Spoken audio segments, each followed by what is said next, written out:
Hello students, today we will discuss about Ohm's law and this law is very important. जब भी हम current electricity पढ़ते हैं तो इस लॉ को पढ़ना बहुत ही ज़रूरी है. तो let's start our topic Ohm's law. ठीक है, Ohm's लॉ में आपको क्या करना है? Again we take a conductor. ठीक है, कंडक्टर के अंदर इलेक्ट्रॉन फ्लो करते हैं, वो हमें क्या देते हैं? करंट देते हैं. And we apply here a source of potential. Battery हम लगा सकते हैं और सेल हम लगा सकते हैं. ठीक है, अब यहाँ पर जो करंट फ्लो करता है that is from positive to negative. अब ये करंट कब फ्लो करता है? When we apply potential difference. अब यहाँ पर इस करंट को मेजर करने के लिए हम क्या करते हैं? यहाँ पर एक एमीटर लगा देते हैं. एमीटर क्या होता है? जो करंट को मेजर करता है. और पोटेंशियल को जो मेजर करेगा वो कहाँ पर लगता है? इसके एंड्स पर. तो यहाँ पे हम क्या लगा देते हैं? वोल्ट मीटर लगा देते हैं. तो इस चीज़ को याद रखिए कि जो एमीटर है वो यहाँ क्यों लगता है? बिकॉज जितने चार्ज यहाँ पर फ्लो करेंगे पर यूनिट टाइम तो वो इससे क्रॉस होने चाहिए. अगर हाफ चार्जेस होंगे तो ये फुल करंट नहीं देगा, हमें नहीं पता लगेगा कि कितना करंट फ्लो हुआ इस कंडक्टर के अंदर. तो एमीटर है वो हमेशा कनेक्ट किया जाता है सर्किट के अंदर सीरीज में.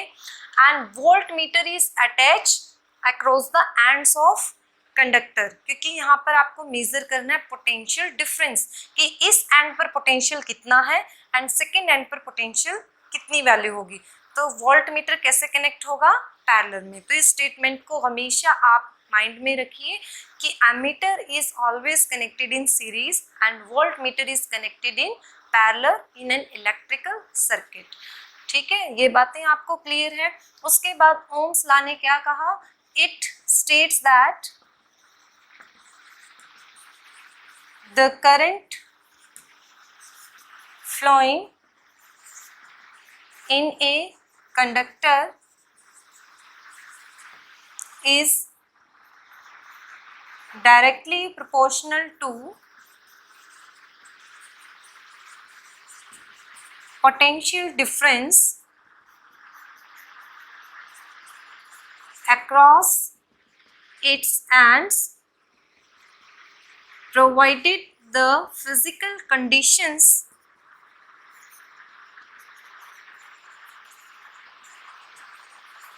like temperature, pressure remains constant. ठीक है, this conditions are very important. ठीक है, ओम्स लॉ ने क्या कहा कि जो सर्किट के अंदर करंट फ्लो करेगा, कंडक्टर के अंदर जो करंट फ्लो करेगा that is directly proportional to potential difference applied across its end provided the physical condition temperature pressure should remain constant. अगर ये वेरी करेंगे तो आपका V एंड I प्रोपोर्शनल नहीं होगा. तो इसको आपको ऑलवेज लिखना है. अगर आप यहाँ तक लिखते हैं तो इनकम्प्लीट स्टेटमेंट है, आपको ये लिखना मैंडेटरी है. If I notice V and I, ठीक है, आपने पोटेंशियल डिफरेंस लगाया और आप क्या मेजर कर रहे हैं? करंट मेजर कर रहे हैं. तो if this is zero, this is zero, जब आपने कोई पोटेंशियल डिफरेंस नहीं लगाया तो करंट भी कितना मिलेगा? जीरो मिलेगा. अगर आपने 1 अप्लाई किया तो यहाँ पे कितना होगा? 1. इफ हेयर देन आप इंक्रीज कर रहे हैं, sorry, here 2, here 1, if here 4, here 2, here if I apply 6, this is 3, 8, 4. तो ये आपने देखा, अगर आप 1 फैक्टर से कर रहे हैं तो यहाँ पर 1 इंक्रीज होगा, देन डबल हुआ, ट्रिपल हुआ. ठीक है, तो it means V and I कैसे रिलेटेड हैं? प्रोपोर्शनली रिलेटेड हैं. So we can say V is directly proportional to I और V is equal to IR. ठीक है, this is proportionality constant and this R is known as resistance or constant of proportionality. And this R is equal to V by I. अगर आप graph plot करते हैं, this is a straight line between V and I, and this shows linear relation. Graph is a straight line or shows linear relation. और ये linear relation कब मिलेगा? जब आपकी टेम्परेचर, प्रेशर, जो फिजिकल कंडीशन है वो कांस्टेंट हो. Now see the definition of resistance. What is resistance and how can you define this? Resistance of a conductor is the property by virtue of it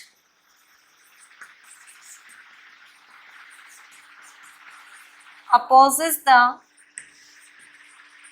flow of charges across it. जब conductor के अंदर charge flow कर रही हैं तो ये conductor की property है कि उन चार्जेस को ऑब्स्टेकल कौन देता है? रेजिस्टेंस देता है, या उनके पाथ में हिंड्रेंस की तरह होगा. ठीक है, that is resistance denoted by capital R. अब एग्जाम में बहुत कॉमन क्वेश्चन पूछा जाता है. दो आपको स्लोप ये ग्राफ मिलेंगे. This is for first conductor और second conductor and graph between V and I. और आपसे पूछा जाएगा कि इन दोनों कंडक्टर्स में से किसका रेजिस्टेंस ज़्यादा है. ठीक है, तो ग्राफ आपको देखना है सबसे पहले. For this we use Ohm's law. V is equal to IR and R is equal to V by I. In this case graph between V and I, तो यहाँ पे हम एक वैल्यू को फिक्स कर लेते हैं कि यहाँ पर जो R है that is inversely proportional to I. अगर हम I की बात करें तो I देखिए इस कंडक्टर के लिए वैल्यू ये है और इस कंडक्टर के लिए वैल्यू I की वैल्यू ये है. तो यहाँ पर आप देखिए I की वैल्यू जिसके लिए स्मॉल होगी उसी का रेजिस्टेंस क्या होगा? ज़्यादा. तो I की वैल्यू स्मॉल किसके लिए है? For this. तो इसका रेजिस्टेंस क्या होगा? ज़्यादा होगा. तो second metal second has more resistance. या सेकेंड आप मेथड क्या यूज कर सकते हैं कि जिसका स्लोप ज़्यादा होगा, स्लोप आप निकाल सकते हैं. ठीक है, कोई भी दो पॉइंट चूज करिए एंड एक ट्रायंगल बनाइए and check out the slope. तो इन दो पॉइंट पर जो ये होगा that represent dV and this represent dI. तो R is equal to dV by dI. Clear? और V2 minus V1, I2 minus I1. तो स्लोप अगर ज़्यादा है, slope is more, then resistance भी ज़्यादा होगा. तो आप इन दोनों में से कोई भी मेथड यूज़ कर सकते हैं. बट ऑलवेज फर्स्ट चेक कि ग्राफ जो आपका है वो किस एक्सिस पे दिया गया. अगर मैं यहाँ पर I लिखती हूँ और यहाँ पर V लिखती हूँ तो अब आंसर सेम नहीं होगा. तो उसके लिए क्या होगा? अगर आपने IV चेंज किया है तो आपका आंसर भी वेरी करेगा. Now metal 1 has more resistance. तो first check out your axis V and I, plot on which axis, then according to that apply Ohm's law and check out slope. अब इस case में क्या होगा? Slope जिसका कम slope है उसका ज़्यादा रेजिस्टेंस होगा. तो आपका आंसर भी वेरी करेगा. इसलिए आप क्वेश्चन को पहले ध्यान से पढ़िए, देन उसको सॉल्व करिए. उसके बाद हम देखते हैं रेजिस्टेंस की यूनिट. तो रेजिस्टेंस की यूनिट क्या होती है? Ohm. And by using this symbol we represent resistance unit. Now how can we define 1 ohm? 1 ohm कितना होगा? 1 volt on 1 ampere. और resistance is said to be 1 ohm if 1 ampere of current is flowing through conductor when 1 volt of potential difference is applied across it. तो simply आप कैसे define करेंगे? By putting potential difference is equal to 1 volt and current 1 ampere. Resistance is said to be 1 ohm if 1 ampere of current is flowing through that conductor when 1 volt of potential difference applied across it. अगर आपने 1 volt potential difference apply किया है तो conductor के अंदर से कितना current flow करना चाहिए? 1 एम्पियर. तभी आप कहेंगे कि रेजिस्टेंस कितना है? Is equal to 1 ohm. Now next topic is factor affecting the resistance. कौन कौन से फैक्टर हैं जो रेजिस्टेंस को इफेक्ट करते हैं? Factors affecting the resistance.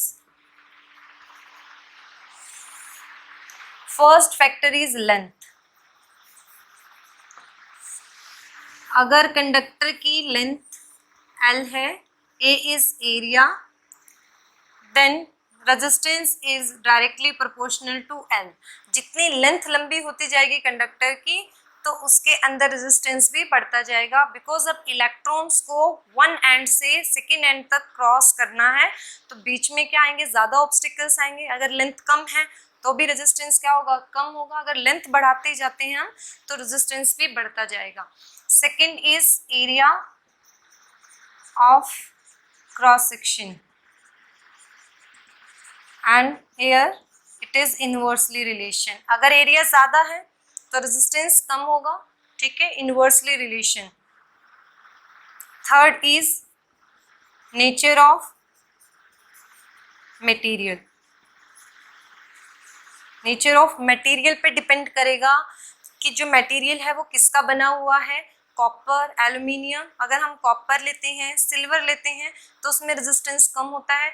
If I choose alloys and insulator तो उनमें क्या होता है? रेजिस्टेंस ज़्यादा होता जाता है. तो यहाँ पे डिपेंड किस पे करता है रेजिस्टेंस? नेचर क्या है मटेरियल का.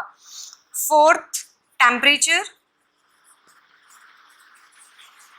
And this is very important factor, temperature. अगर आप टेम्परेचर बढ़ाते हैं तो टेम्परेचर बढ़ाने से क्या होता है कि कंडक्टर के अंदर जो इलेक्ट्रॉन्स हैं दे सफर फ्रीक्वेंट कोलिजन्स. इलेक्ट्रॉन्स के अंदर जो कोलिजन है वो बढ़ती जाएगी. रिलैक्सेशन टाइम क्या होगा? अब उनका डिक्रीज हो जाएगा क्योंकि जितनी जल्दी वो कोलिजन करते हैं उनका रिलैक्स करने का जो टाइम है वो डिक्रीज हो जाएगा. उनकी ड्रिफ्ट स्पीड भी क्या हो जाएगी? कम हो जाएगी.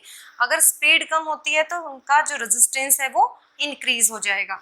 तो टेम्परेचर अगर इंक्रीज होता है तो resistance also will increase. So these are the 4 factors on which resistance depends. Now again if I combine this first and second equation, combining equation first and second, R is inversely proportional to A and directly proportional to L. आपने दोनों factor को combine किया तो हमें ये मिला. Further if I remove this proportional sign, a constant is there, that is rho L by A. और आप ये अच्छे से जानते हैं this rho is known as resistivity. Resistivity और second name of this is specific resistance of material. ठीक है, this rho is known as resistivity और specific resistance of that material. या फिर जो आप यूज करते हैं कि कंडक्टर है, सेमीकंडक्टर है, एलॉयज हैं, तो उसी के अकॉर्डिंग आपका रो भी वेरी करेगा. Now SI unit for resistivity is unit of resistivity is ohm metre.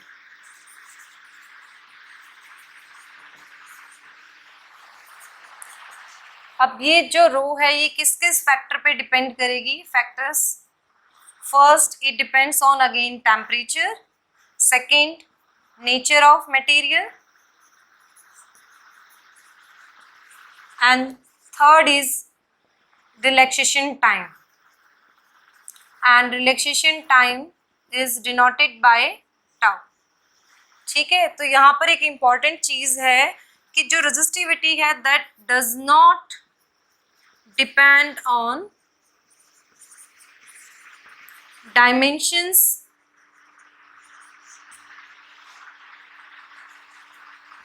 Of material, and dimensions का मतलब length and area of cross section. तो ये क्वेश्चन भी 1 मार्क में कई बार पुट कर दिया जाता है कि क्या इफेक्ट होगा रेजिस्टेंस पर और क्या इफेक्ट होगा रेजिस्टिविटी पर। अगर लेंथ है कंडक्टर की वो डबल कर दी गई है, उसका एरिया है वो हाफ कर दिया गया है। यस, रेजिस्टेंस पे इफेक्ट होगा अगर आप लेंथ एंड एरिया को चेंज करते हैं, बट रेजिस्टिविटी चेंज नहीं होगी। कई बच्चे रेजिस्टिविटी में भी चेंज लिख देते हैं, तो रेजिस्टिविटी सिर्फ इन फैक्टर्स पर डिपेंड करती है, ना कि डायमेंशंस पर। तो length and area of cross section change करने पर रेजिस्टिविटी की वैल्यू चेंज नहीं होती। So this is about resistivity. उसके बाद हम एक और टर्म पढ़ते हैं conductance, and that is denoted by capital G। Conductance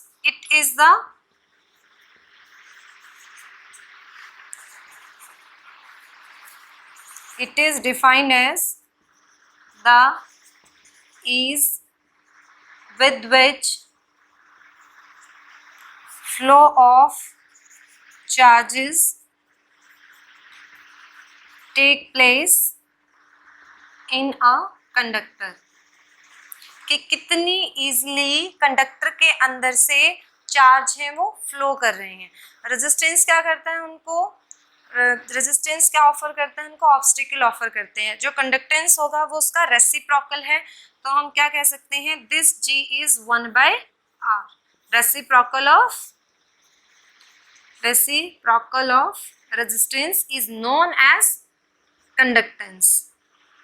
ठीक है, यूनिट क्या होगी कंडक्टेंस के लिए, अगर हम रेजिस्टेंस के डिफाइन करते हैं यूनिट ओम, तो इसकी क्या हो जाएगी, रेसिप्रोकल है ohm inverse. Okay, this is conductance. इसके साथ हम एक टर्म और पढ़ते हैं, conductivity, and this conductivity is represented by sigma, and this is defined as reciprocal of resistivity। Resistivity का रेसिप्रोकल क्या होगा, कंडक्टिविटी, एंड दिस इज 1/ρ। ठीक है, तो ये कुछ छोटी छोटी बेसिक टर्म्स हैं जो आपको पता होनी चाहिए। Now we will define unit for this. तो ऐसा यूनिट क्या होगी, रो के लिए हम क्या लिखते हैं, ओम मीटर, तो इसके लिए क्या होगी, ohm inverse metre inverse. This is the unit for conductivity. अब हम डिड्यूस करेंगे Ohm's law by using drift velocity and current, relation between drift and current, deduction of Ohm's law. Again we use conductor of length L and area of cross section capital E, clear? And in this drift velocity expression is, तो ये आपको as it is learn होना चाहिए, बार बार आप derive करके नहीं देखेंगे कि ड्रिफ्ट वेलोसिटी का क्या एक्सप्रेशन है, that is -e tau upon m। Clear, so this is equation first, and current is NEA VD, so this is equation second. तो अगेन आप डायग्राम से एक्सप्रेस करेंगे कि हमने यहाँ पर पोटेंशियल कितना लगाया, V पोटेंशियल लगाया, electron are moving opposite to electric field direction ये है। ठीक है, and this is L length of this conductor, A is area of cross section, and VD is drift velocity with which electrons are drifting opposite to electric field. Now put the value of VD from equation first, and this is NEA AE tau by m। हम यहाँ पर जो minus sign है उसको omit कर सकते हैं, because जब हम इलेक्ट्रॉन्स की बात करते हैं वी टेक माइनस साइन, लेकिन जब हम सिर्फ चार्ज कैरियर की बात करेंगे यहाँ पर we choose here positive sign and N E square E A tau. अगर यहाँ पर माइनस है तो उसका स्क्वायर करोगे तब भी पॉजिटिव ही आएगा। Now this E in case of V, ये आप पढ़ते हैं कि जो इलेक्ट्रिक फील्ड है वो क्या होता है V by L। Clear?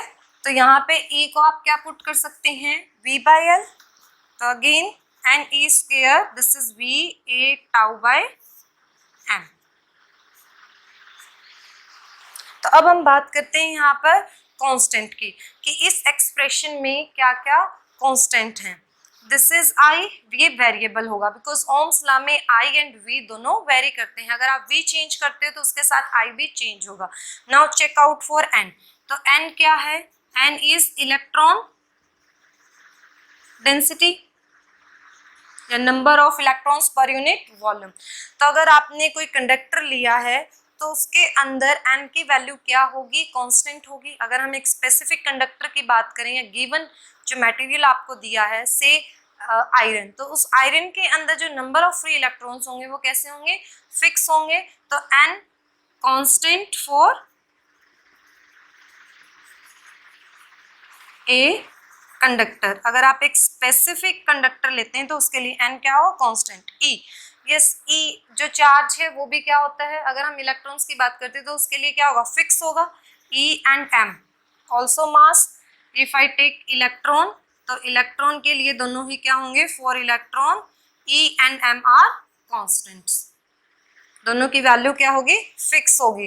Then area, अगर आपने एक कंडक्टर लिया है उसमें आप V और I की वैल्यू चेंज कर रहे हो तो बार बार उसकी लेंथ तो आप वेरी नहीं कर रहे हो। जो आपने सैंपल लिया उसमें जो लेंथ है और जो एरिया वो सेम है, सिर्फ आप उसमें क्या चेंज कर रहे हो, V की वैल्यू चेंज कर रहे हो और I को आप ऑब्जर्व कर रहे हो। तो एक स्पेसिफिक के लिए, फॉर स्पेसिफिक सैंपल जो आपने लिया उसके लिए लेंथ एंड एरिया ये भी क्या हो गई, कांस्टेंट हो गई। अब क्या रह गया आपका, रिलैक्सेशन टाइम। तो रिलैक्सेशन टाइम भी क्या होगा, एक कंडक्टर से दूसरे एंड तक जाने में रिलैक्सेशन टाइम भी क्या होगा, इफ लेंथ एंड एरिया आपने फिक्स कर दिया है तो टाउ भी क्या हो जाएगा, फिक्स हो जाएगा, कांस्टेंट हो जाएगा, टाउ कांस्टेंट।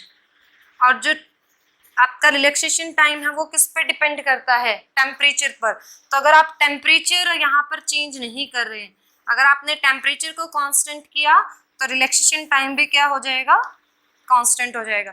तो ये आपको याद रखना है कि N E M and length area कैसे कांस्टेंट है और क्या चीज वेरी करने से ये पैरामीटर चेंज हो सकते हैं। नेक्स्ट स्टेप में आप क्या करेंगे, this is V and this is I, we want to deduce Ohm's law. Ohm's law के लिए आपको क्या चाहिए, V एंड I का रेशियो चाहिए। तो V एंड I, इस I को आप इधर ले आइए, बाकी पैरामीटर्स को यहाँ ले आइए।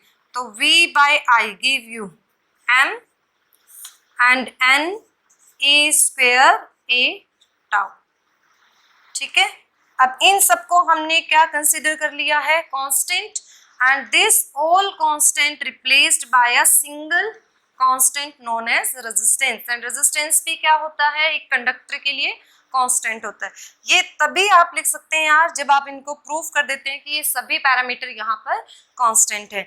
सो this prove again, this is proportional, तो V is proportional to I। Clear, V यहाँ पे प्रोपोर्शनल क्या हो गया, I, and V is equal to IR।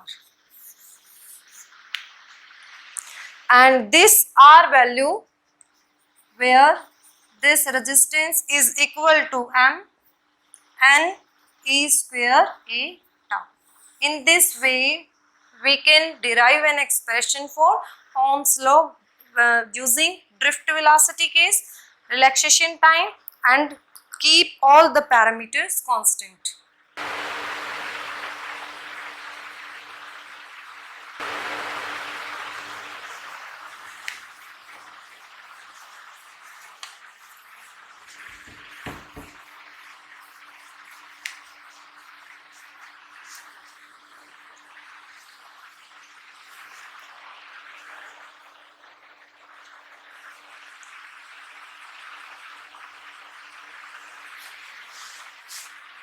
Now we see the value of R is ml n e square a tau.